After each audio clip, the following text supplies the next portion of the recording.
Valkyr's passive is a rage meter that gives her up to 300% extra melee damage when she hits or kills enemies with almost any melee weapon. This rage meter starts to decay over time after not hitting or killing anything for 5 seconds, and the lower the meter is, the slower it decays. This damage boost is additive with mods like Pressure Point and Condition Overload. Each melee hit grants the rage meter 3%, each kill or kill assist grants 12%, and Finisher and Mercy kills grant 27%. Although kills and Mercy kills specifically will count the killing blow as a hit and technically give you an extra 3%, but this for some reason doesn't apply to Finisher kills. As long as Valkyr's rage meter is above 150% and she dies, she will instead consume her rage meter, regen any missing HP, and become immune to damage for 5 seconds.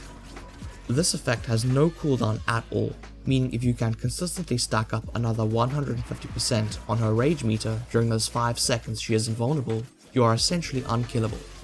This can actually give her more survivability on high enemy density missions like Survival, and it becomes even more apparent when playing at level cap, where her passive usually becomes the best and most comfortable form of survival. Something to note is that she always consumes her entire rage meter, even though you only need 150% to trigger her death gate. And something else you should be aware of is that there are a few niche melee hits that won't stack up the 3% per hit, such as bullets shot from gun blades, explosions from glaive's heavy attacks, and pretty much any special projectile shot from a melee weapon. In addition to all this, she still has her old passive, which makes her immune to hard landings, which is still kind of nice to have.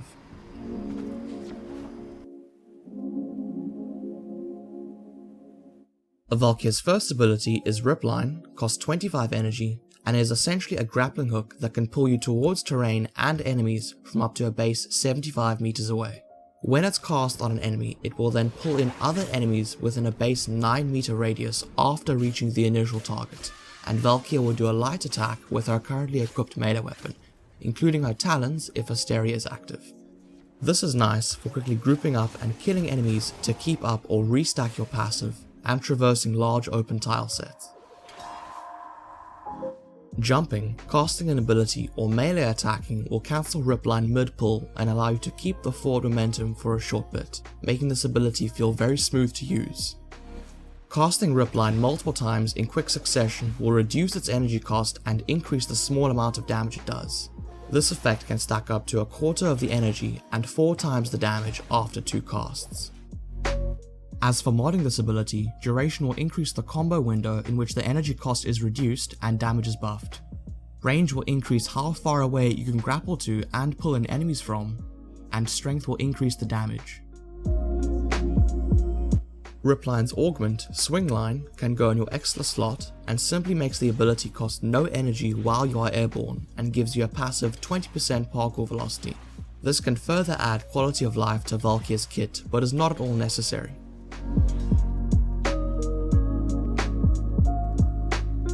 Valkyr's second ability is Warcry, costs 75 energy and grants a 50% boost to her and her allies' armor and melee attack speed for 20 seconds within affinity range. These buffs both stack additively with mods like Steel Fiber and Fury. Allies only keep the buffs while they remain within your affinity range.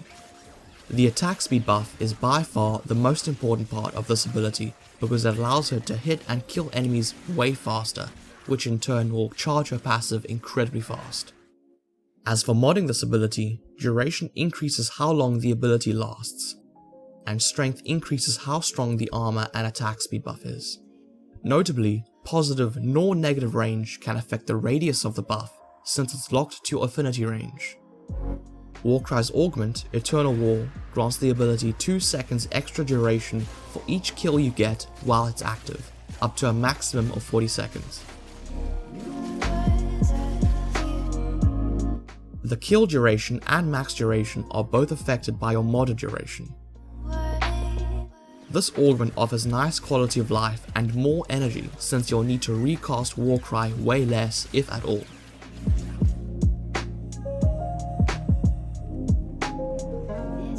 Valkyr's third ability is Paralysis, costs 25 energy and is in my opinion her worst ability and usually the subsume slot unless you use its augment mod. When cast, Valkyr unleashes a wave of energy in a 10-meter radius around her that deals a small amount of damage, stuns enemies for 5 seconds, and then applies a 30% slow and 50% melee damage vulnerability for 15 seconds. This ability may sound good on paper, but the stun and slow aren't super meaningful at a base 10-meter range, given how well her passive already keeps her alive. And this ability doesn't assist her passive at all like Warcry does. The extra damage is the best part about this ability, but there are far better options if you subsume it off for something like Nourish, which will give you more energy and a bit of viral in exchange for slightly lower damage. But anyways, as far as modding this ability goes, duration increases the length of the slow and melee damage vulnerability. Range mods increase the radius of the stun, slow and damage vulnerability, and strength mods increase the slow's potency up to a maximum of 75%, the damage vulnerability and the stun's duration. Paralysis' augment, Prolonged Paralysis, adds the ability to also pull in enemies from its base 10-meter range and ragdolls them for 5 seconds instead of stunning them, which opens them up to ground finishers. These are amazing because they are the only finisher type in the game that can hit multiple enemies at the same time, and they can even hit enemies that aren't open to finishers if you are close enough or your weapon has enough range. They are also incredible for Valkyr in particular because, as previously mentioned, all finishers add to Valkyr's passive by 27%. In addition, Valkyr's Exalted Talons have the highest ground finisher damage multiplier in the game at 54 times. This mod is just incredible for damage, and probably the best tool Valkyr has for quickly and effortlessly stacking her passive.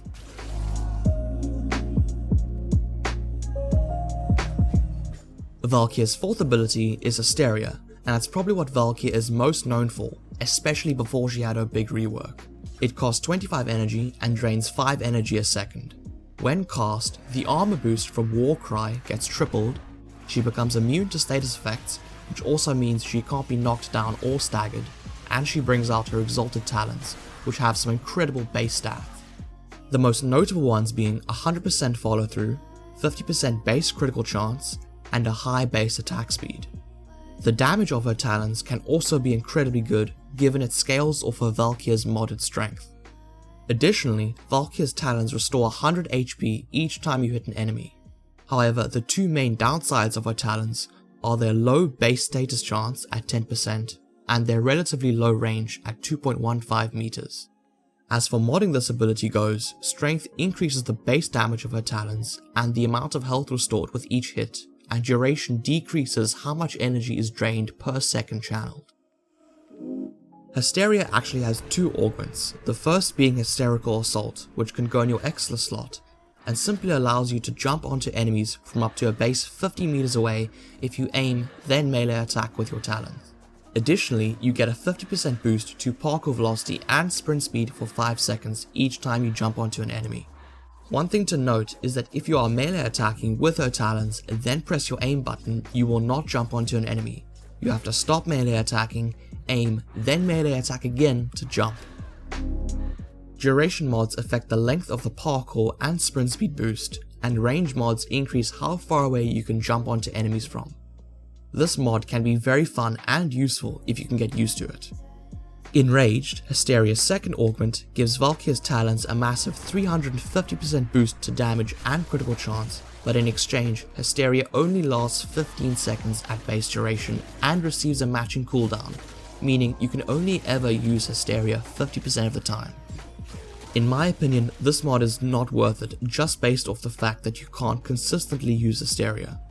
This mod is also unusable if you want to try a health tanking build, as Warcry's armor boost will only ever be tripled half the time and you won't get consistent lifesteal. Now that I've given you a breakdown of how Valkyr's passive and abilities work, I can kind of show you how I would mod her and a couple of builds I have prepared. So first things first, I wouldn't really recommend a health tanking build as it requires tons of investment if you want to go above level 1000. Because you can see I have a triple umbral setup here, along with like Arcane Blessing and Adaptation and Eclipse, and then I also had 5 Amber Archons Shards for more maximum health every time you kill an enemy with blast damage, and it still wasn't really enough. I was still getting saved a ton by my passive. but this can fully work like under level 1000. But if you're going under level 1000, I don't think you would even need Eclipse. But overall, I have far better ways of surviving in other builds I'll show you later on. The first build I have going for Valkyr is just kind of like a standard build with no helmet and a flex slot. So Valkyr generally wants lots of strength and lots of range, since strength basically affects every ability except for Ripline, and range affects her grouping tool, Ripline, and it affects the range of Paralysis, so how many enemies you can hit at a time. So in my aura slot, I have Combat Discipline to lose health every time I kill an enemy, then I'll regain the health and trigger Archon Intensify via the Lifesteal from Hysteria, which just gives you an extra 30% more strength. So this Archon Intensify pretty much gives you 60% extra ability strength constantly. And then I have Blind Rage for even more strength and a loss on ability efficiency, which shouldn't be too big of a problem since I'm using Equilibrium. And then I have Stretch and Overextended for more range. And I have Archon Continuity instead of normal primed continuity, because on one of my claw builds I'm using Toxin Damage, so this can occasionally give you an extra corrosive status effect every now and then. But if you don't have Archon Continuity, it's not a big deal at all, it's hardly even noticeable in everyday gameplay. I'm also using Eternal War, just because it's really nice quality of life in my opinion, as to not have to recast Eternal War over and over again, because each kill you get will obviously extend its duration.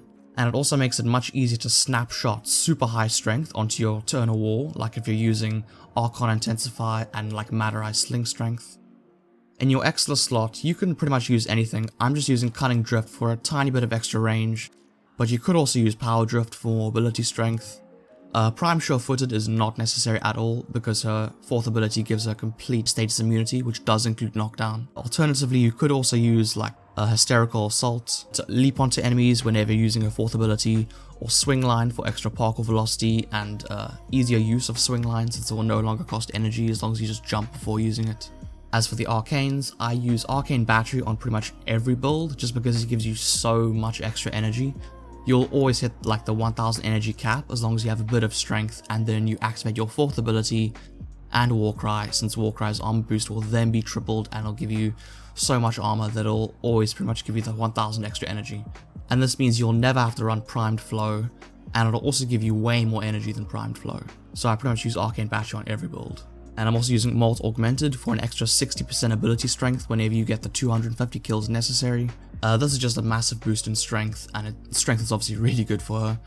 I wouldn't really recommend anything else, but you can kind of play around with maybe some of the melee focused arcanes like Strike or Fury, but this is kind of just what I like to run. And then obviously in this build I have a flex slot, so maybe you could run like one of the augments, like Prolonged Paralysis. I really like running Prolonged Paralysis on almost every single Valkyr build, but you could also go for like more strength with Transient Fortitude, because you don't really need that much duration.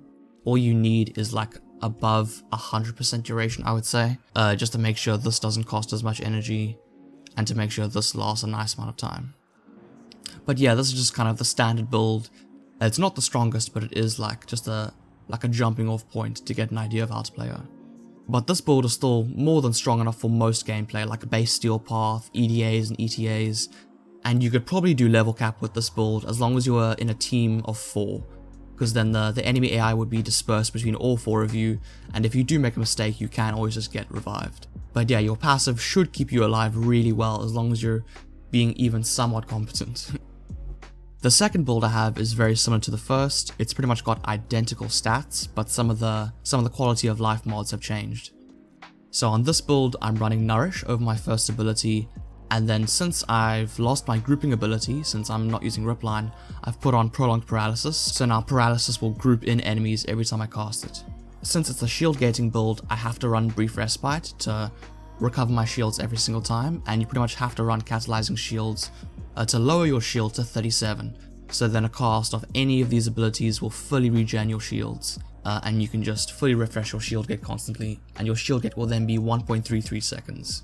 And also, since I'm running Nourish, I'm not using Equilibrium anymore. I've swapped out Equilibrium for Prolonged Paralysis, and then you can see Catalyzing Shields has gone in the quote-unquote flex slot. But for this build, I'm using the same Exla slot mod. I'm still using Arcane Battery because I love it so much, and I'm still using Molt Augmented just because it's the best in slot in my opinion. This build I'm using Intensify instead of Archon Intensify, since I'm not using Combat Discipline, so it'll be much harder to trigger. So since you're shield gating, you'll almost never take health damage, so you won't be able to like regen it with Hysteria if you're going to like any high level content. You'll pretty much have to take like a Toxin proc or Toxin damage in order to trigger Archon Intensify, so it's just not worth it at all. This build does still work. I just personally don't think shield gating is necessary at all, and I do have in my third build a way better way of surviving that I think is personally the coolest. But this build 100% still work in like normal level content, even level cap, probably solo level cap honestly, since shield gating is still a better form of survival than just like tanking with her passive, since you get to now use her passive and shield gating. But all in all, I don't think it's necessary if you're not going to like level cap. I don't think it's necessary even if you're going to level cap with a team. The third build I have utilizes Invisibility to keep her alive. So this build has incredible survivability, and the most important part of it is Arcane Trickery.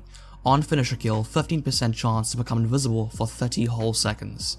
And the way we're triggering Arcane Trickery is of course with Prolonged Paralysis, since you get to kill so many enemies with finishers relatively quickly compared to most other warframes and most other abilities that can trigger finishers. But other than that, the stats are fairly similar to the other builds, but you can see it is slightly different. Since I'm not running Molt Augmented, I've chosen to run Transient Fortitude to get my strength back up to where it would usually be, and then because of that the duration is slightly lower, but other than that it's mostly similar to everything else. I'm once again using Eternal Wall, just like I did on these other two builds. It's overall very similar amount of strength, the exact same amount of range, and I'm now running Arcane Intensify again, since I can use Combat Discipline, and obviously I'm choosing Cunning Drift again, and then Arcane Battery just to give me tons of energy again. But yeah, overall this build has the best survivability out of all three of these builds by far, because pretty much with every single cast of Paralysis you'll be going invisible for 30 seconds, and even if you do go uninvisible you'll still have your passive to then save you again, and then you'll be able to go invincible for 5 seconds, and then you'll be able to cast Paralysis again to go invisible and fully recharge your passive. So this build is ideal if you want to go to level cap and just not have to worry about dying at all. You don't even have to worry if you're going to solo level cap, because you'll be constantly invisible, and even if you go uninvisible for a second, you'll be completely saved by your passive, which will then give you more than enough time to, like I said, recast Paralysis again, go invisible, and fully recharge your passive. But in my opinion, this is kind of overkill in terms of survivability. Like, you could fully use just the normal build in group level cap, but if you specifically wanted solo level cap, I would highly recommend this build. Now I can just kind of give you a quick demo of how these two builds work, since there's nothing really special going on with the normal build. So you can see with the shield gating build, when I summon any enemies, every time my shield breaks I can just recast an ability. And also when you have your claws out, Valkyr will deflect projectiles. So that's actually another layer of survivability that Valkyr has, is being able to deflect projectiles. But even if this were level cap, and I were like being slack a bit, and I let myself take damage to my health, my passive would still save me, and then it'll give me more than enough time to fully regenerate my passive again, and then use it as a failsafe for when I fail my shield gate. As for the invisibility build, I have to summon in normal enemies, not Xmas, since you can't finish your Xmas, at least until you kill their Overguard. So this build might actually be a bit bad if you are using it in a game mode that had a ton of... what the fuck? If you're using it in the game mode that had a ton of Xmas enemies. Let's not have that happen again.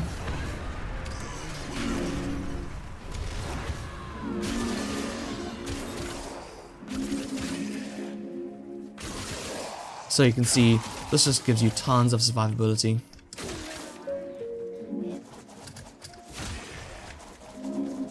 This invisibility build is by far my favorite, even though I don't use it the most. I just think it's the most unique. So you can see their AI didn't even work then, just because I'm obviously invisible. Now you might not be able to tell I'm invisible because I've changed my visibility settings for invisibility, just to make it easier to see myself, and so I can see the fashion of this absolutely gorgeous skin. So this is what it would usually look like.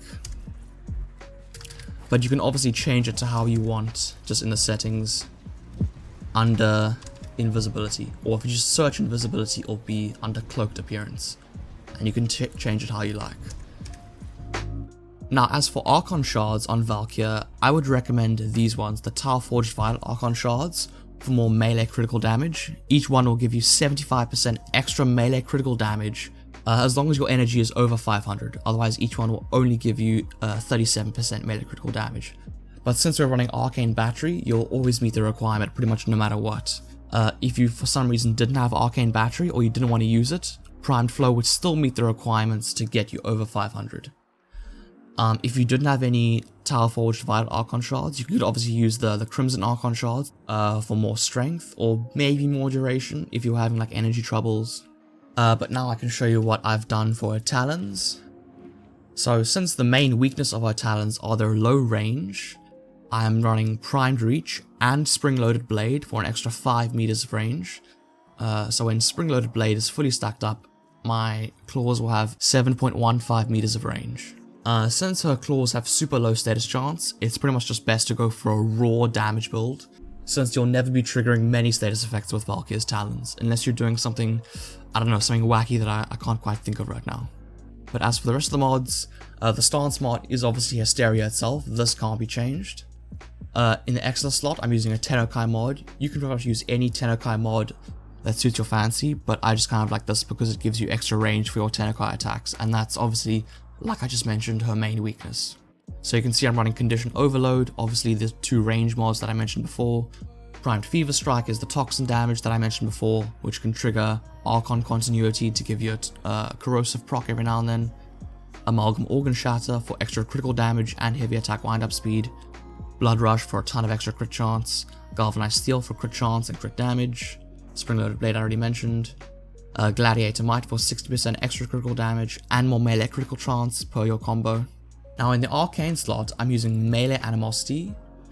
You should be using Melee Exposure, but I'll explain why I'm not in just a second.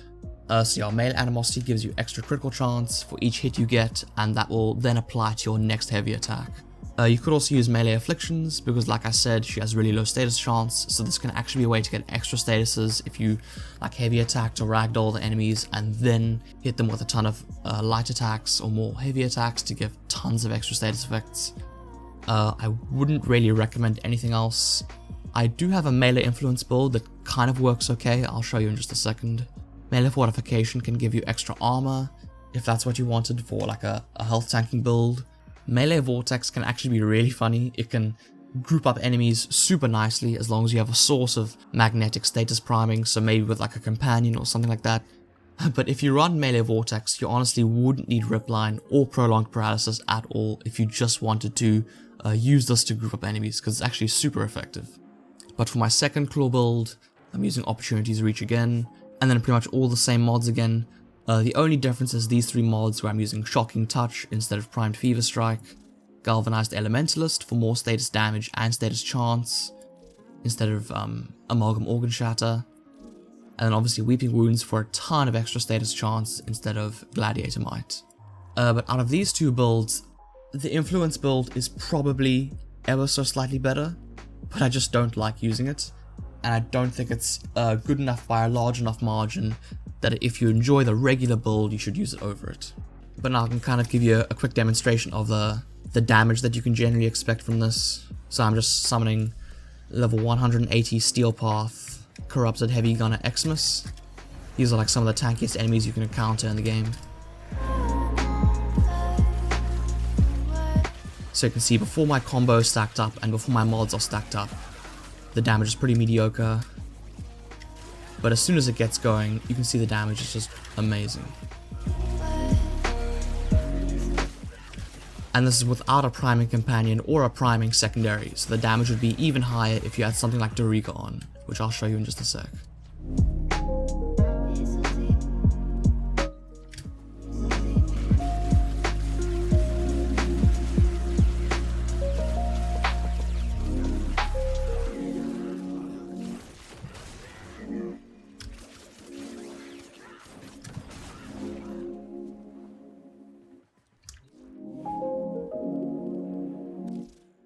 But now I can just give you a quick peek of the influence build. It might not appear that good because I'll still have to stack up Weeping Wounds to get like any use out of it, since the status chance will be really low when I first start out. But then it'll obviously get better and better as I stack up the combo.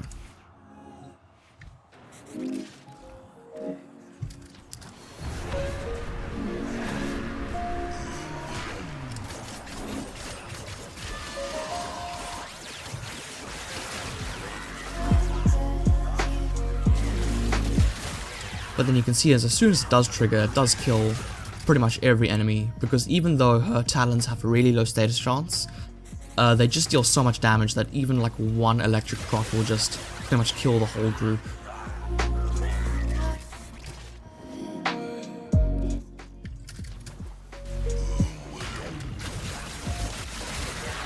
So you can see influence can still work pretty well on her, but in my experience it won't get that many more kills per minute than just the regular build. But you can see it is still super satisfying. That's pretty much the whole of Valkyr's kit, but I can show you some extra little things you can put on your other weapons to give you an extra edge. So I mentioned before I wasn't using melee exposure on the regular Toxin version of Valkyr's Talons, and that's because you can actually put melee exposure on your main melee weapon and it'll still give you the damage bonus as if it were on your Talons. So this is kind of a way to actually get two melee arcanes to work at the same time, if you think about it. So you can see cast Hysteria gets 60%, cast Warcry goes up to 120, cast Paralysis it goes up to 180, and then Nourish goes up to 240, and then that's the max. And then this way you can actually get extra damage without really having to do anything extra. But I wouldn't really recommend it if you're using the influence build, because in my experience it can dilute the electricity damage, which will then dilute the influence procs.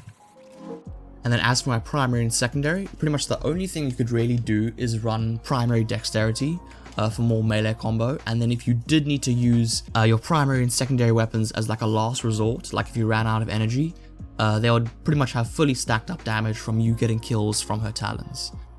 But you could also run like Amalgam Serration just for a bit of extra sprint speed to give you extra mobility. Then on my secondary, I'm obviously running secondary dexterity for more melee combo and the damage reasons that I mentioned before if you had to use this as a last resort.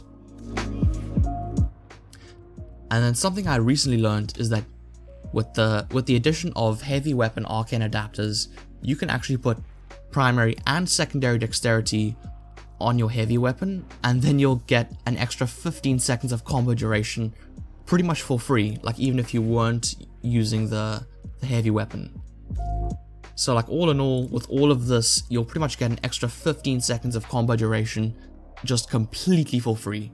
Sorry, an extra 30 seconds combo duration completely for free. So you'll never have to run Naramon pretty much ever again as long as you have primary and secondary dexterity maxed out. Speaking of Naramon, for my focus school I'm just using Madurai for more strength via Sling Strength, so an extra 40%, and also you can get extra casting speed from Power Transfer as well. Madurai is also just the best if you're doing like a level cascade, if you're doing Void Cascade level cap, since Madurai is pretty much required unless you're doing something with Jade or like Vault, something like that. But generally Madurai is the best and pretty much required. So that's just a nice coincidence. That's also probably the best school for Valkyr specifically. As for the companion, in my opinion, Dariga is by far and away the best, since it just gives you such consistent priming via Arc Coil and Manifold Bond, because Manifold Bond will apply the status effects that are on your companion weapon itself every time they use Arc Coil. So for my weapon, I'm just using the Hellstrom, which basically shoots little mini rockets that have a small AoE explosion. It's pretty good for priming. But these are the mods I have. I'm usually using this one for viral instead of corrosive. So with this, I'm getting obviously puncture, impact, heat, radiation, magnetic, and viral. With magnetic capacity, radiated reload, rhyme rounds, and malignant force to make viral. And then thermite rounds for heat. and then Speed Trigger for extra fire rate, Split Chamber for obviously multi-shot, and then Primed Firestorm just to make the radial attack slightly bigger.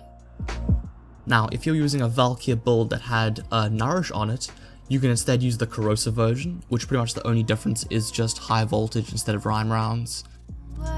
But if you, like I said, if you're using Nourish, every time you use Nourish, it'll also apply to your companion, so your companion will then have built-in Viral, so that could be a nice way to Viral and Corrosive Prime at the exact same time.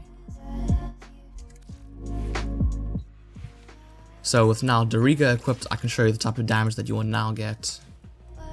Because the damage difference should be absolutely insane, just because I'm running Condition Overload, and it will obviously apply Viral, which will massively increase the damage, and because of the magnetic procs, I'll be able to take down their Overguard way faster.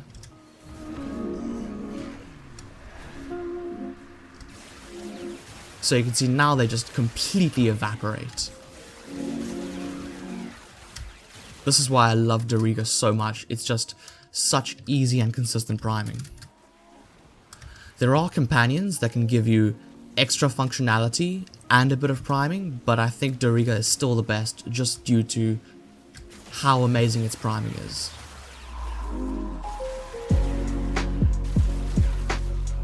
But you can obviously play around with different companions and stuff like that if you really want to like test it out. Because maybe you could use something like Nautilus and then you wouldn't have to use Prolonged Paralysis or Ripline. Or you could get away with something like that. I also mentioned before that you could use Melee Vortex to group up enemies, and I can show you what that looks like now that I'm using Dariga with Magnetic. Let me just spawn in some enemies that don't have any Overguard.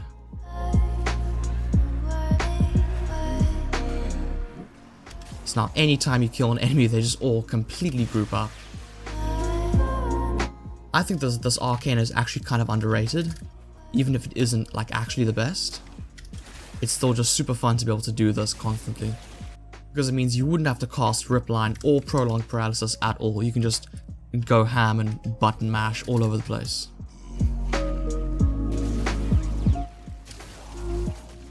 It can also work okay on enemies with Overguard, because obviously the magnetic will increase your damage to Overguard and then it'll get stripped sooner, and then they should be able to get grouped up sooner.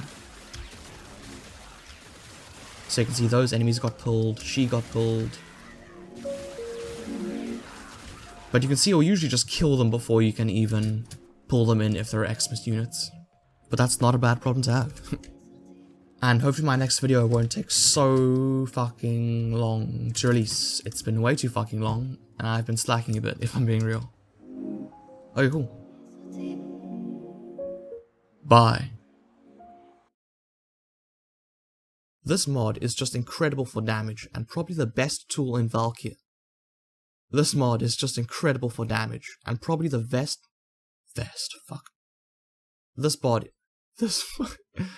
As for modding this ability, duration will increase the combo window.